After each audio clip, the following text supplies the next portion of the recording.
You don't even like them anymore. You remember the arguments, the awkward silences, the way you felt smaller around them.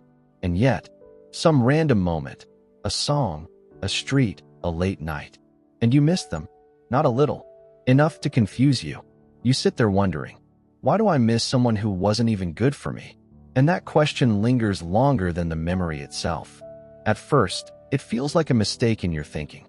You tell yourself you're being sentimental, or weak, or stuck in the past.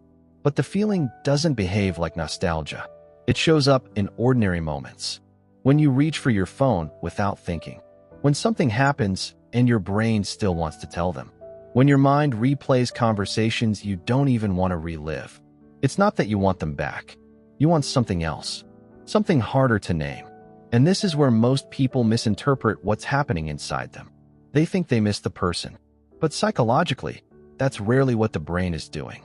When you spend enough time with someone, your brain builds what neuroscientists call a predictive emotional model. Your brain is constantly trying to predict who is safe, who responds to you, where do your emotions go when they need somewhere to land. Over time, that person becomes a regulation system, not just a relationship, a pattern. Your thoughts learned where to go. Your stress learned how to discharge. Your identity learned how to exist in relation to them. Even if the relationship was flawed, even if you were unhappy, the brain prefers a painful pattern over an unknown one. Because predictability equals survival. This is why you can logically know someone wasn't right for you, and still feel their absence like a missing structure. You are not missing the person. You are missing the familiar regulation loop. Think of it like this. Your brain built a hallway over months or years. Every emotion walked down that hallway to reach them. Now the hallway is gone, but your emotions still try to walk it. And when they hit the wall, you feel that impact as longing, not love, disorientation. Behavioral psychology calls this attachment conditioning. It works the same way habits do. If every evening you drank tea at 8 p.m., your body would start wanting it automatically, even if you didn't enjoy it that much. Relationships condition us the same way, except instead of tea, the habit is sharing, reacting, being mirrored by another mind. So when the relationship ends, your brain doesn't just lose a person, it loses a rhythm. And the nervous system hates losing rhythm, because rhythm is how it knows the world makes sense. This is why the feeling shows up strongest when you're not distracted. Your brain is trying to complete a pattern that no longer exists. Here's the reframe most people never hear. This reaction is not proof you chose the wrong person to leave. It's proof your brain successfully adapted while you were there. It learned. It synchronized. It built neural efficiency around that connection. Your mind did exactly what it's designed to do. Turn repeated emotional experiences into automatic pathways. You're not broken. You're experiencing neural inertia, the tendency of the brain to keep firing old circuits simply because they existed yesterday, like a train still moving after the engine stops. Now here's where things get interesting. Because if you misunderstand this feeling, you may try to fix it the wrong way. You might reopen contact, revisit memories, scroll through old messages, not because you want reconciliation, but because your brain is trying to relieve prediction error. In neuroscience, prediction error is the discomfort we feel when reality doesn't match what the brain expects. Your brain expects, they are still part of my emotional map. Reality says, they're gone. That mismatch creates psychological tension, and the mind wants to resolve tension fast, even if resolution means going backward. So what actually helps?